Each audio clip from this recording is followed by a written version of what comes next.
बोला।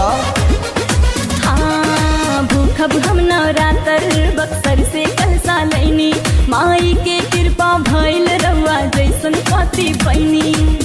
भूख जनी 9 दिन गड़बड़ा जईबू, सलोनी के मम्मी दुबारा जईबू।